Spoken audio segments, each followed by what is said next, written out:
Hello everyone, my name is Alex. I'm a 2000 rated over-the-board chess player, and in this series we're going from 1500 to 2000 ELO in chess.com rapid games, where I'll be explaining my thought process as best as I can for your education and entertainment. My opponent plays the Perk defense, or I think it's Pirt's? I think it's Pirt's defense, however you're supposed to say it. And the engine, I've explained this in previous videos. The engine will always say, play d4, play d4. I don't play d4. As this video will probably be titled something about the Vienna, because I'm going to play a Vienna setup against the Pirt's defense, because I have no intention of playing d4 and going straight into whatever preparation my opponent has. And he transposes to what is essentially a King's Indian, except I don't have a pawn on d4. And we've had this in previous episodes, and it's worked very, very well. So we'll continue with d3, opening up our dark squared bishop to this very nice looking diagonal. We'll most likely play f4 at an opportune moment. My opponent goes pawn c6, so we'll drop our bishop back, because what we need to be careful of is a move like f4, for example, I don't like the look of, because if d5 can be executed with tempo on the bishop, then our e-pawn will be forcibly traded.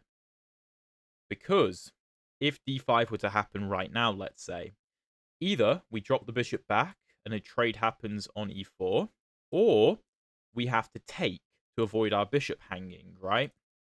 So by playing bishop b3, if d5 is played, we have the option to play pawn to e5, declining the trade of pawns, keeping the center closed, and meaning that we have a better opportunity to attack our opponent in the future, because a closed center tends to favor the attacking side, because it stops the transfer of pieces as easily to the defense of the king. But my opponent goes bishop to g7, and we'll play pawn to f4. And the long-term plan of this position really is to execute f5, to go for this pawn break against the g-pawn, potentially open up this bishop on this diagonal, or just, make the f-pawn weak. Also, f4 is good because if my opponent goes d5, then we have pawn to e5 very nicely supported by the pawn. The computer won't necessarily say that this is the best approach for white. I would assume we're probably about equal. Maybe black is slightly better. But I know these positions very well. I really enjoy playing these positions, and it's why I recommend it, because I've got a position that I'm familiar with and I'm happy to play. This is very similar to Sicilian structures that I play with pawn to a3 on move 2, which I also have a playlist dedicated to on my channel. And this type of position is very similar to those Sicilian structures because, again, it's a Vienna-esque setup that I like to play. So we'll continue with knight to f3. Bishop g4 is not concerning. We'll just play pawn to h3. And the bishop can't retreat because g4 would trap the bishop. So I'm not at all concerned about that. The most likely plan is something like castles, knight to e2, and c3, which is a very common plan to rotate the knight to g3 to support the f5 push, and also put the pawn on c3 to support d4 in the future, and to give the bishop room to drop back to c2 to get on this diagonal, if that makes sense, which would also support the f5 push. A very intricate plan. You wouldn't necessarily see that on the surface. You might just want to play a move like d4, which again, the engine probably approves. I am slightly concerned about knight to c5 here, though. I think I'll probably play pawn a4. Because, like I said, I don't want to play d4. I don't want to commit to that structure where black can break open the center with e5 or c5. So instead, I'm going to play pawn to a4. I prefer a4 over a3. Obviously, the point is to give the bishop a square on a2 to retreat to if knight c5 is played. But also a4 stops b5, which often occurs in the Czech Pirt's defense, which is this c6 d6 structure. So, because often you want to try to dislodge the knight with pawn b4. So I like going for this. My opponent goes e5, challenging my f-pawn. We could take, but that feels like it's only helping black. I think I prefer to castle. What we need to make sure of, though, is that d5 cannot be executed. Because with my opponent putting a pawn on e5, I can't meet pawn d5 with pawn e5, which is what I was planning on doing. However, if d5 is played immediately, of course the e-pawn just hangs, and we can take it with tempo as well. And our e-pawn is very well defended, that's not a problem. If my opponent takes on f4 and then tries to go d5, well then we can just play e5 ourselves, most likely. And I don't really see an issue with that, although maybe there's knight to h5, going after the bishop and opening up that bishop, which is interesting. Okay, my opponent goes knight g4. Okay, can I just kick the knight? I was assuming that f5 was the idea, but my bishop is on this diagonal, so the f-pawn is pinned. You're not threatening any knight to e3 ideas. All you're doing is supporting the e-pawn and opening up your bishop, I suppose. So we're just going to kick the knight away. Maybe he's going to go to h6, go king h8 and f5. Which would be a very King's Indian thing of him to do, but I mean, we've had games in the speedrun where people have gone for that exact plan. Oh, I just completely missed that move. Ah, yes, this is why we normally go king h1. I completely missed that. Okay, okay. Let's gather ourselves, because I don't... I think we have moves. So, okay. Obviously, first things first. If we move our king, then we get hit with knight to f2 check. We have to sacrifice our rook for the knight, giving up the exchange, and we just have a miserable position. So what else can we do? Well, we can go d4. Sorry, one sec. We can play d4, cutting off the diagonal, and after e takes d4, we're still not out of the woods at all. We are still very much, in fact, in the woods.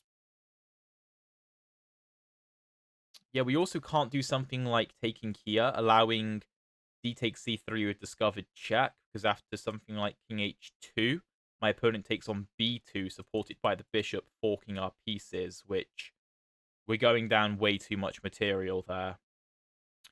So, I was calculating d4, e takes d4, and knight to d5, so the pawn can't take with check, but also you can't advance the pawn with check, because I'll win your queen.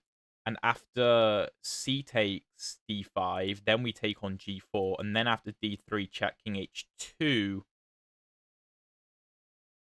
My opponent can take here, but then knight to g5 is interesting, going for f7, also my rook opening up.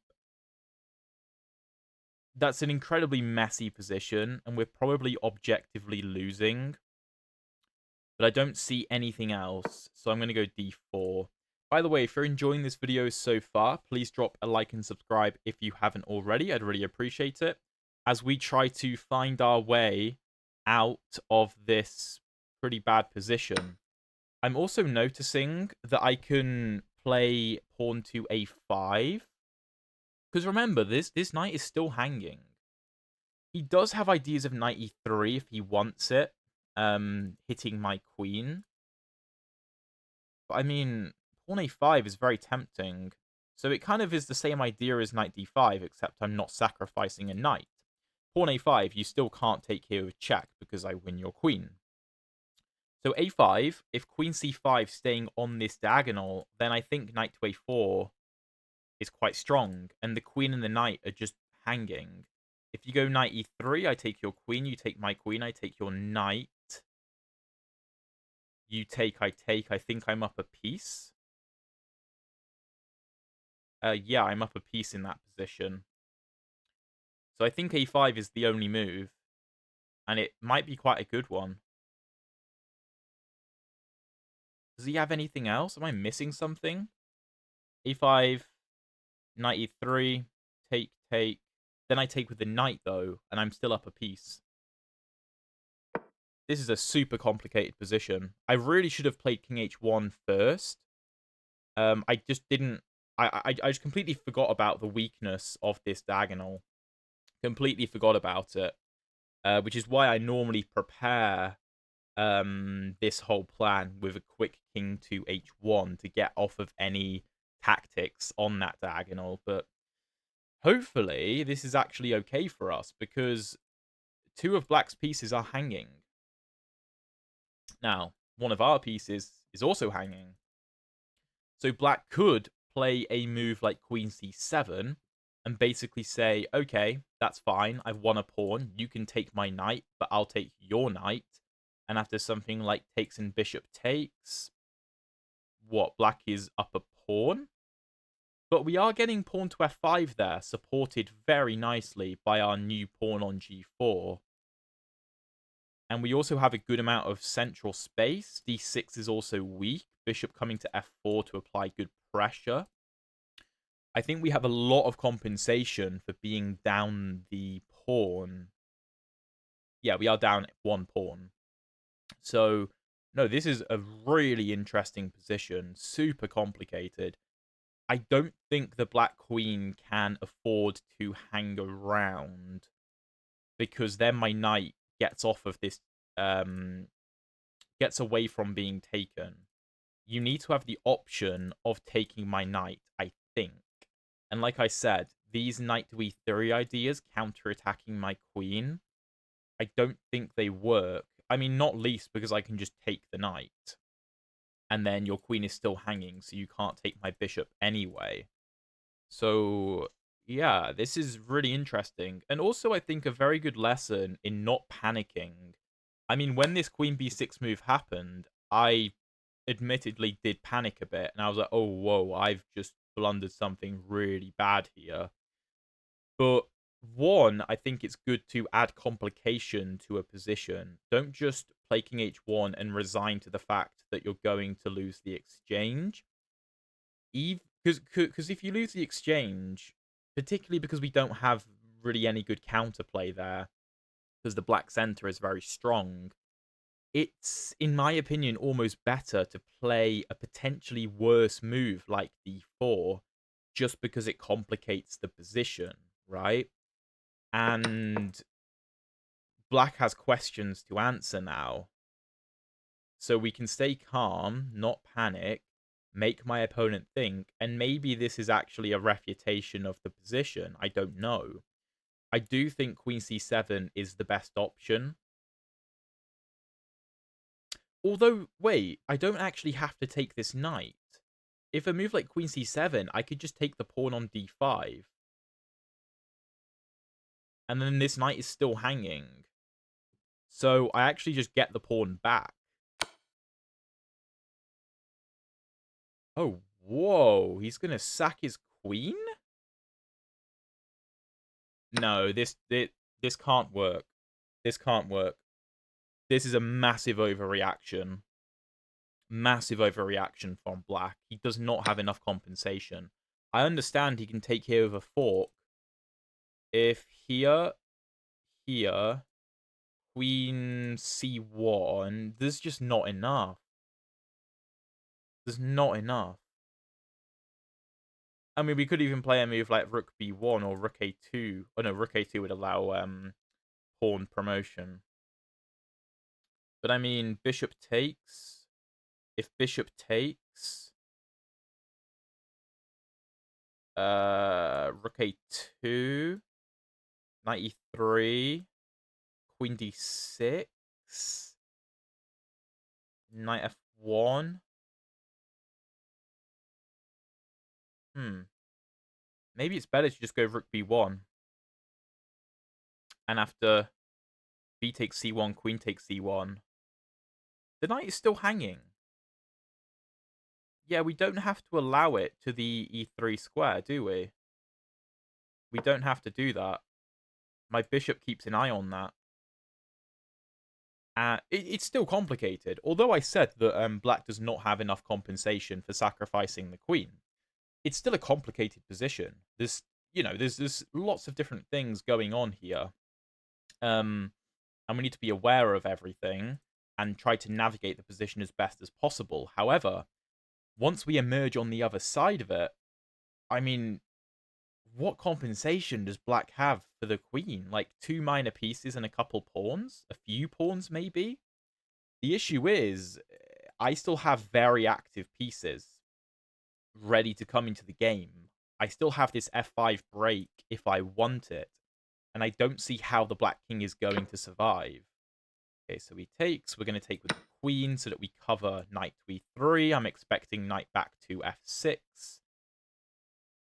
I mean, I don't really see another move. Attacking e5, and then maybe we can even consider pawn e5, trying to rip open the position. Although, I mean, if knight here, we could take on a7. We could play knight g5, defending and counterattacking. Yeah, there's a lot of options. We could even play just rook e1, supporting the pawn and preparing e5, which looks interesting. But what if I go e5 straight away? Pawn e5, take, take, knight d5, bishop takes, pawn takes, take, something like queen e3. Looks interesting. Opening my rook up on b7. I kind of like that. I feel like e5 is a good option here. Because, like I said, my opponent, currently, he has a knight and a bishop and a pawn for the queen. Now, what I want to make sure is that we open up the center as quickly as possible, I think, so that our queen can be used to her full potential. I think that's a good way to go about the position, and also open up attacking lines for our own pieces, like the F file, the B file. Maybe my queen can come to E3 with good attacking opportunities. I think that's probably a good idea. If takes, we can also consider knight takes, putting pressure on F7, but I don't think it's forcing enough, because I don't want my opponent to be able to take our pawn on b6 for free. So I think we should instead take like this. I want to take on a7 because, I don't know, I mean, like, if knight takes, my opponent has a passed a pawn, and he also has good control over a1 with his bishop. So there's a very clear path for my opponent's a pawn to promote. Although that's a long way away, I don't want to risk anything like that. I don't want anything like that to happen. So, not only from the outlook of, oh, well, I don't want my opponent to get unnecessary material by winning the pawn, I also just don't want to give him the passed a pawn. So, we can take, we can also take. I think we should get rid of this knight, to be honest. Just because it's annoying. Maybe it can come to c3 and then, oh yeah, that's pretty scary. Knight c3 with tempo on my rook and also threatening knight to e2, forking my king and queen. So I just don't want any of that business. I don't want any of it. If my opponent wants to take here, that's absolutely fine. I don't mind that at all. I'm going to get queen e3 probably, supporting the a pawn and hitting e5. And then my a7 pawn is going to be a big issue. So, okay, my opponent takes. I mean, theoretically, we should just take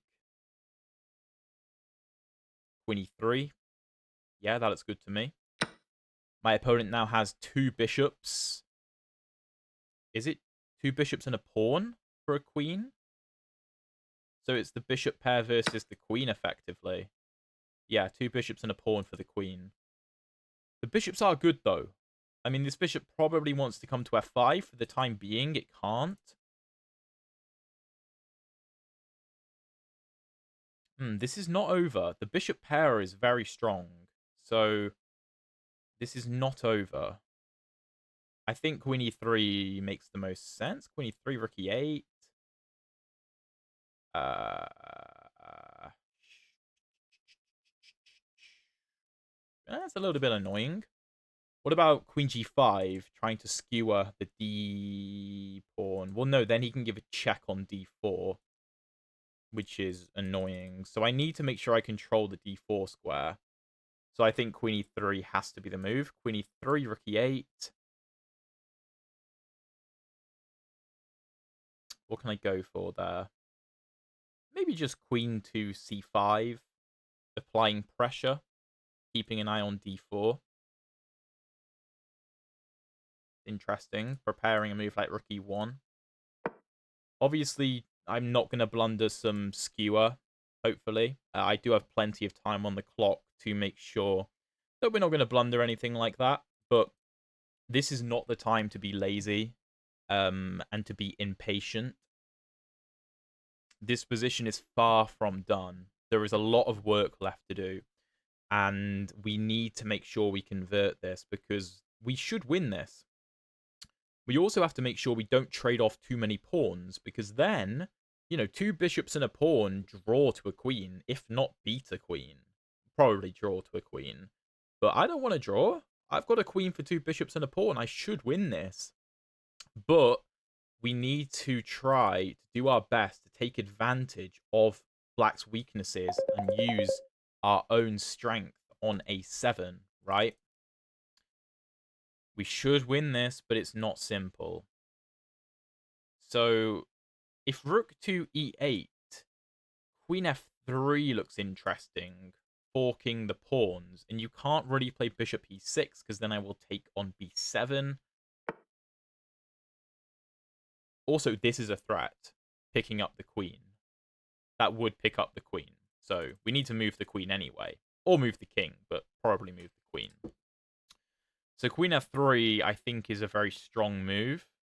If bishop e6, rook b7, bishop d4 check, king h1, bishop a7, rook f7, bishop f7, queen f7, king h8, queen d5. I don't think we get enough there. Here. The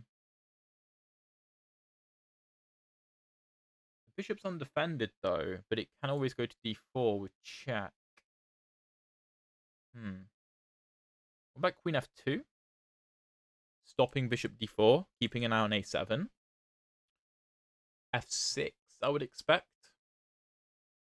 Yeah, and then, I mean, I don't really know what we're doing there. Let's go queen f3. I do want to make sure I keep time on the clock, of course. Yeah, I think bishop e6 is probably the way to go here. I mean, you could throw this check in first, of course. And yeah, our king not being on d1, h1, kind of comes back to bite us again, annoyingly. Yeah, bishop e. Well, let's say bishop d4, king h1, bishop e6.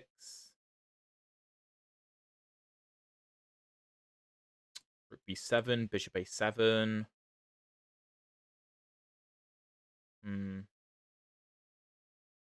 What can we do there? What can we do?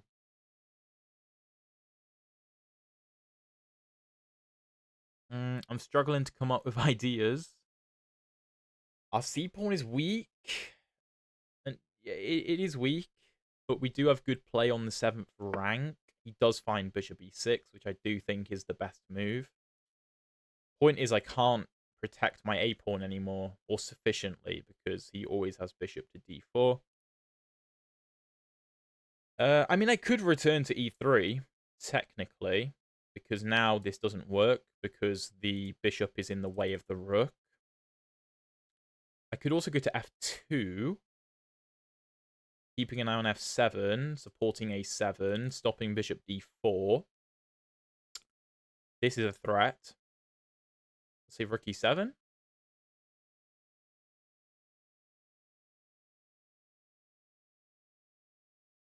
Rook e1. It's an interesting concept. I think I think this is probably the way to go. Rook e7, even queen c5 is an interesting move. Or just king h1, stepping off of this diagonal. Yeah, let's do it. Queen f2. Maybe bishop f5 is also a play. Well, no, then you lose b7. You have to defend b7. Also, c2 is protected. Queen f2, I think, just deals with a lot of the important squares in the position, right? We're targeting f7, defending a7, defending c2, and stopping bishop d4. Maybe bishop d4 immediately had to be played. To be fair, maybe bishop... Sorry, maybe queen to f2 was the play. I think I was thinking my opponent could just play pawn f6 there, and b7 is defended.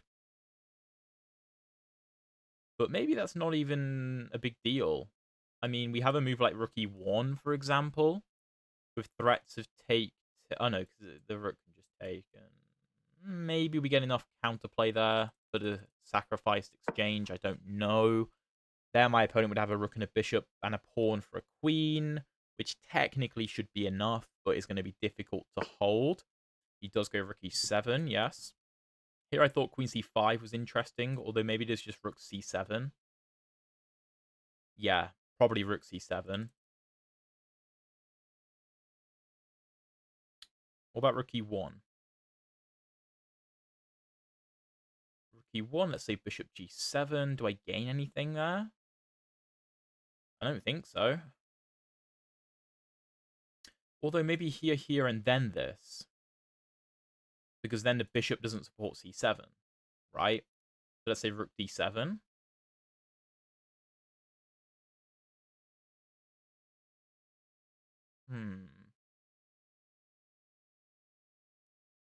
It's an interesting position.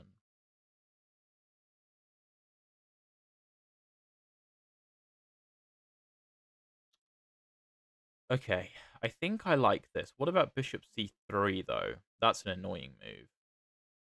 I can't go rook e3 because bishop d4, so whatever. I could go king h1 and just keep the tension. If bishop f5, maybe g4. Well, no, then bishop e4 check is annoying. So probably not. King h1, bishop f5. Targeting c2 is the idea. Maybe I go g4 straight away. Although that feels very revealing for no reason. You'd play rook b6. You can't take here because of this with discovered attack. I suppose my threat is to double up. Although I could do that by just going to a different square like b5, which keeps pressure on d5, which seems to make more sense. Yeah, let's play rook b5, preparing rook f2 b1, switching the focus all to the queen side. This is, as I said, this is the time where we really need to concentrate and figure this position out, because if we are careless, we are either going to draw or we are even going to lose by, I don't know, blundering a queen to bishop d4 at the correct moment. So we have to be ultra accurate here if we are going to get a win out of this position. Like I said, if too many pawns come off the board, it's just going to be a draw. It's just going to be a draw. If all of these 4 pawns fall off the board right now, I don't think we can win. I think it's a dead draw, because even if everything gets... Even if all the rooks come off the board, and it's queen versus 2 bishops and 3 pawns, and we have 2 pawns and a queen, we can't win that. I mean, the bishop just sits on e6, forming this, like, pawn line. Put the pawn on h5, shuffle the bishop. It's a dead draw. So, okay, that isn't actually a threat, because this is defended. This is maybe... Well, no, we stopped that. That's all right. What about rook here? How are you defending? Because if you do this, I do this. I think rook c7 is inaccurate. Rook fb1, surely. just going after b7. You can't let me take b7. And you don't have bishop... Maybe you do have bishop d6.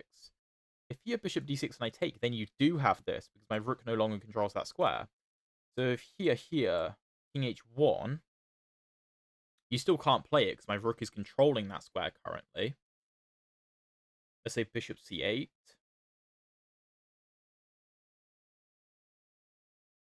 Take. Bishop c5. Check. King g7. I'm losing a7. I still think it's the way to go. I still think this is the way to go. I've just got to be so careful of my queen getting skewered here. But we're okay. We're covering d4. We're covering c5. We're covering b6. We're covering e3. Everything is currently covered. Bishop d6 would be a very devious move here for black. Although, actually, wait. If bishop d6 and we take and then bishop c5, queen takes c5. Well, no, we don't actually have to play queen takes c5. We can just play rook b8 check. And if you take, then I promote. So king g7, rook takes, bishop takes, king takes. How do you stop the promotion? We could actually sacrifice the queen back if bishop d6. That's so cool. Let me just calculate it one more time. If my computer lets me, because it's currently freezing. Please don't do this to me. This is a really interesting game. No, come on, don't do this. Okay, it's back, it's back, it's back. So bishop d6. Rook takes b7. Bishop c5. Let's say queen takes c5. Yeah, queen takes c5, rook takes c5, rook to b8 check. Well, no, then you have rook to c8, though. I might still be winning, but it's slightly more complicated. So if bishop here, rook here, bishop here, check.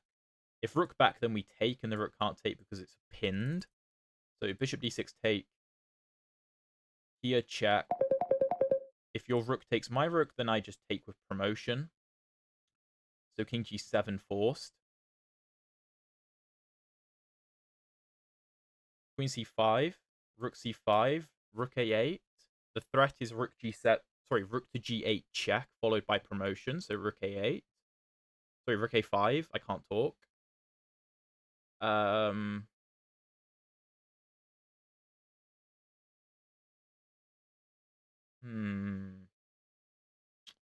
Black can kind of hold on. I mean, we're up the exchange. We have the a7 pawn. It's got to be promotable. But if, like, rook b7, pawn d4, preparing bishop d5... I suppose rook d8, actually, stops that. And probably wins. Because you can't stop pawn to a8. Yeah, that probably wins. So, yeah, if bishop d6, we can just take and sack the queen. This is why, by the way, all the way back here, I took the knight and then took on a7. Because either black wins the e-pawn and leaves the a-pawn there, which is why we're going to win this game, or black takes the a-pawn and then we get a very strong e5 pawn. We can, I don't know, just secure it somehow.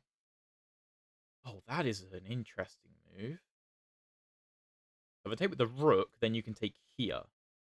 If I take with the queen, then you open up your other rook's attack. That's a really nice move. Oh, this is not over. I completely missed b6. What a move. What a move. Okay, what happens if rook takes? Rook takes. Rook takes. We're liquidating the pawns. That's what I didn't want to do. b6 is a fantastic find. Fantastic find.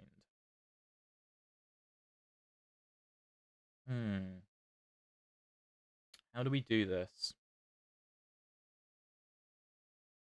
Rook b6. We also have to watch out for our own back rank, because this bishop does an excellent job of stopping our escape. Wow, that's such a good move. If queen e3, hitting the bishop, bishop back to d6, that's not good. But if rook takes, again, you still can't play this, because we go into the, we go into the same line where I sack the queen. Yeah, that's the exact same line. So if queen e3, you can't play bishop d6. If you go bishop g7,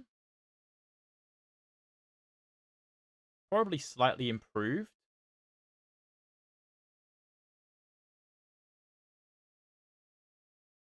I think this is a good trap. c2 hangs, though. Queen e2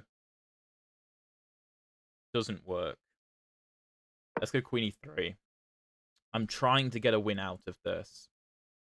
Like I said, it's such a complicated position. We're also both down to, I'm under a minute, my opponent's just over a minute. But queen e3 is a very complicated move. Again, bishop d6, rook takes b6. If you take my pawn, I'll take your bishop, and then I'm winning. So, yeah, bishop d6, rook b6. If bishop c5, I probably take and go here. Wait, am I winning? I think I'm winning. I think I'm winning. Because it looks like I have to deal with this threat, but actually I don't. I don't think I do. This game is nuts. What a crazy game. This diagonal has been the center of attention all game. Yeah, my opponent sees the threat. But now he loses his bishop. He can take on c2. It's not going to be enough. Well, no, actually, his rook hangs there, so we can't even take. Okay, GG. Wow, what a game. What a game. This is going to be a very interesting analysis. I hope you guys learned an awful lot from that, because there was an awful lot going on. Loads of tactics. That was really cool. That was really cool. Let's jump into the analysis, see some things that we might have missed, explore some lines that, again, we might have missed or that I might have touched on during the game. Stick around for the analysis. It's going to be a really interesting one. Okay, so 85.6% accuracy for us, 79.4% for my opponent. I don't think at any point we were worse, which is actually very surprising to me. It looks like going for that queen b6 idea was actually not good, even though it looked incredibly scary. So let's jump into the analysis. e4, d6. As I said, the computer will hate me every single move for not playing d4. However, I don't care. So, knight c3, knight f6, bishop c4, which it calls an inaccuracy. I don't care. G6. By the way, the computer in a lot of these positions will be screaming for the move c5, going for a Sicilian structure. If my opponent wanted to play a Sicilian, he would have done it already. He wouldn't have started with g6, sorry, with d6 and knight to f6. He would have played c5 on move 1. So if my opponent did transpose into a Sicilian, I'd be very happy because I know this position. I could even transpose to the line I play exactly by, after something like d3, g6, playing a3. And I know this line. And the computer says it's better for black, but I have a very good win rate in this position. So again, the engine analysis is not the be-all and end-all. So g6, d3, c6. My opponent goes for like a check perk, preparing the move d5 as well. These are the types of positions where I said you really want to play bishop b3, because if I continue with my plan of f4, I get hit with d5.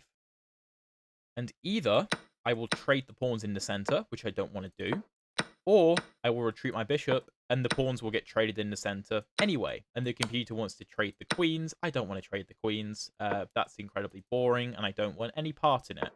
So a bishop b3 now means that d5 can be met with e5, and this position is actually really, really advantageous for white. You can't play c5 because you hang your d5 pawn. And yeah, the whole point is that, like, if here, d4, let's say e6, preparing c5, I can go knight e2, and after c5, c3. This is just a very good French. Because in the French, you're not supposed to play g6. We're ahead in development. This is just a good version of the French defense. We are way better in this position. And we can also execute this plan of bishop to c2, something like h4, h5 if we want, but we'll have long-term pressure on the position. So, my opponent goes bishop g7. We go f4, which is actually the best move. My opponent castles. We go knight f3, knight bd7, and a4. Again, the computer wants d4 to stop knight c5. I don't want to castle here because knight c5 is very annoying, and I'm going to lose my very good light-squared bishop. So I went a4 because, again, I didn't want to play d4. And now if knight c5, then I just drop my bishop back, and this is fine by me. So my opponent goes e5, though, which is the best move, and I castle. Taking is the best move, which I did consider. However, I thought this was actually a good position for black after castles. I suppose our bishop is actually really strong, though. Let's say knight d7. Yeah, no, this is actually really hard to play for black, because f5 is so hard to execute. Queen e1, king h8, well, no, that just hangs f7. Yeah, this is probably what I should have gone for. Even here, though, black does have play. Knight h5. Let's say king h1, queen e7. This is almost like a Philidor for black. And then, yeah, I mean, I have to find moves like a5, which I don't know if I would be finding that, to be honest. Bishop e3 looks more natural to me. But then, apparently, knight f4 is strong. So, it's tough to say. I castled. My opponent went knight g4. We went h3, which wasn't the best move. Better was queen e1. Just defending these squares so that queen b6 can just be met with king h1, and now there is no knight to f2 because that's well defended.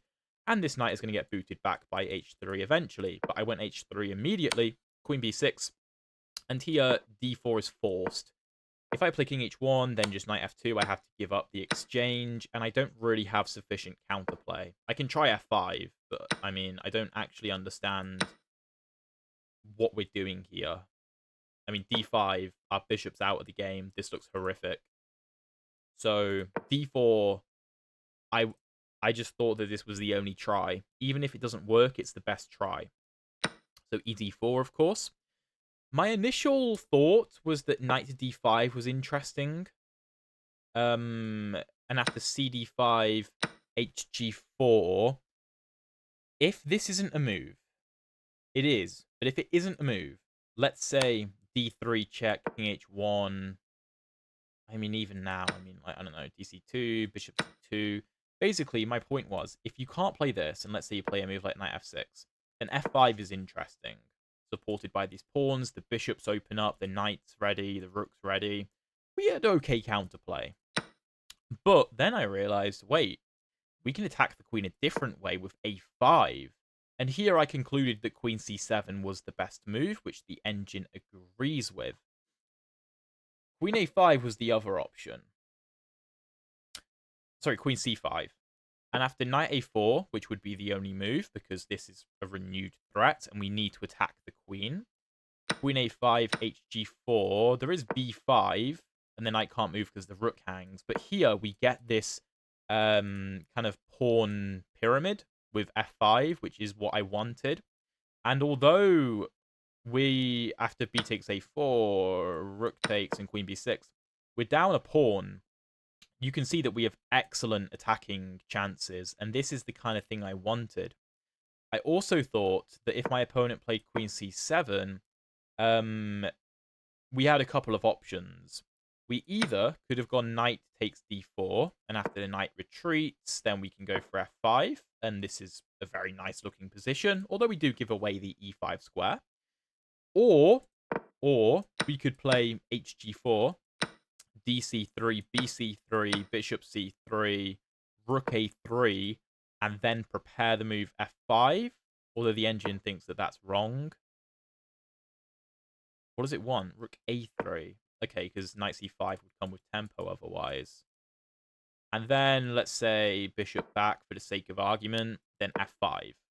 This was the other thing that I saw if queen c7. But my opponent sacked his queen, which seemed incredibly unnecessary. After a b6, cb2, I went rook b1, which is inaccurate. This is better. I thought this was an issue. So, I actually saw this exact line. Yeah, I'd seen this. I missed rook a7. I saw rook b1, which isn't as good. But even here, I wasn't entirely sure on the position. Because black, what does he have? A rook and a bishop for the queen. And I couldn't quite evaluate the position after something like ab6. The material is technically equal. I think the engine just wants f5 to be executed. And we're just going to attack black, and he's not going to be able to survive. But I thought we were allowing too much counterplay, so I went rook b1.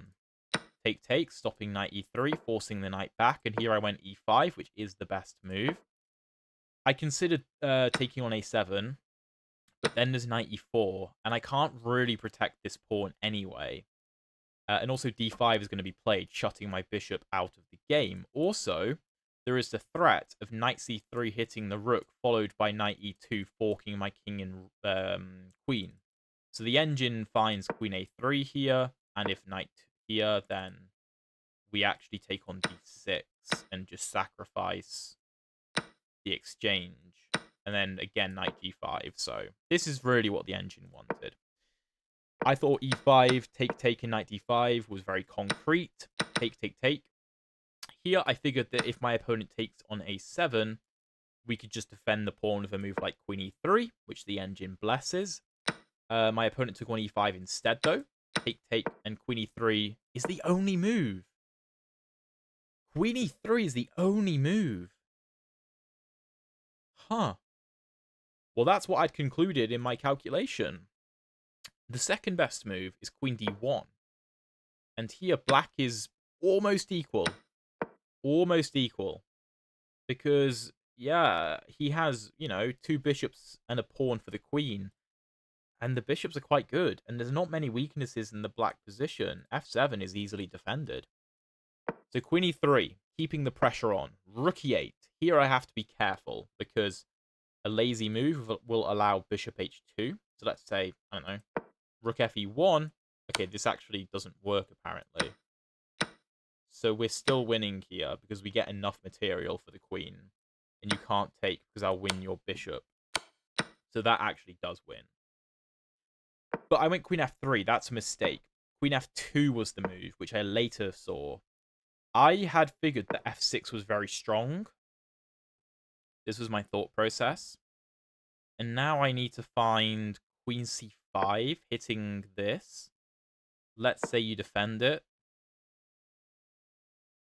Rook f to e1. Huh? What does that do? Is my threat to take the bishop? I mean, the black position is paralyzed. The rook is paralyzed. The bishop is paralyzed. This rook is paralyzed. The engine wants to give the d-pawn up. The second best move is rook e8, giving the d-pawn up. What if black does nothing? Then we sack the exchange and go queen e7. Here. Oh, wow. What a maneuver. Queen b8. And the game is over. You have to do this. Because if you take my queen, then I just get another queen. So queen f3 is the mistake. But bishop b6 is also a mistake. The only move is bishop to d4 check. You have to play this first. And then, after bishop to e6... I'm still in the game, though, if I find this, giving up the a-pawn, and then sacking this. I saw this type of idea, actually. I saw this type of idea, but what's the follow-up?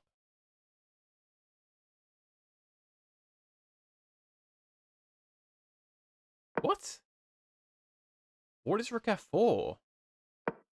here, check. Here, rook h4. h6 only move. Okay, that's nuts. But my opponent went bishop e6, and we play the best move, queen f2. Now you don't have bishop d4, and we are targeting everything. So rook e7, best move. Rook b5 is inaccurate. The better move is rook b to e1. Okay, let's say the bishop drops back. Queen b6. What's the point? Okay, we stop b6, which means this rook can't help out. That makes sense. Let's play the best moves for black. Okay, the engine just wants to slow play the position. And so black shuffles. White plays rook e5. And then sack. Oh, because if this, then this, and if this, then this. But even so, how is this enough? How is this enough? Bishop f8?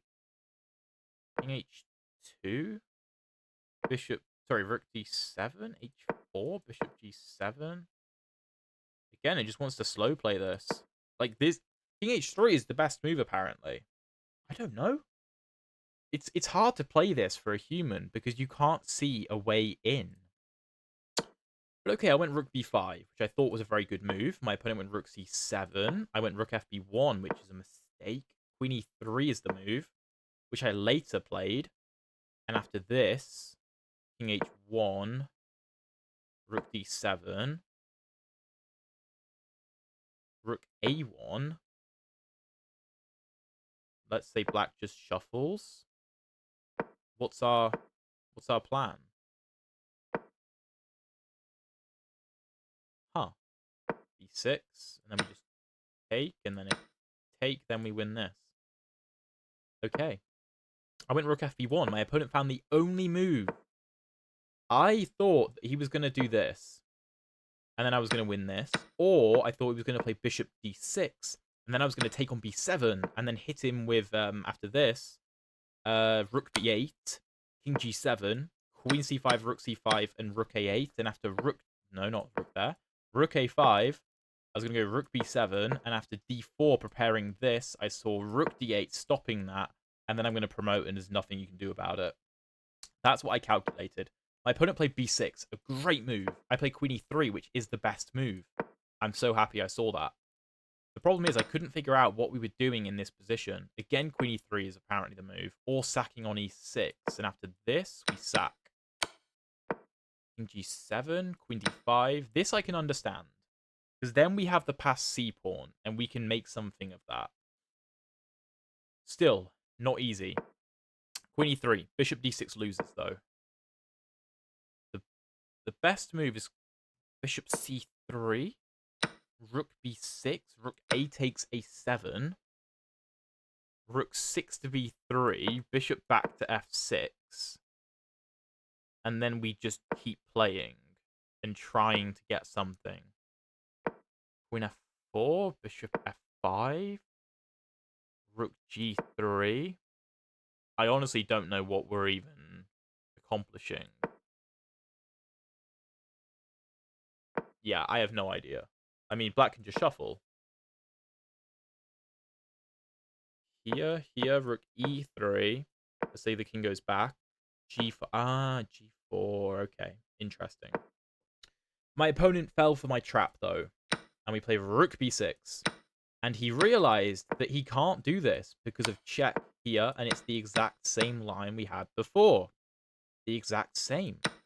So he took on a7, gave up the bishop on d6, and then resigned because now we have a queen for a bishop, and that just won't do. That was such an interesting game. That was so interesting. That was really intense. I hope you guys enjoyed that.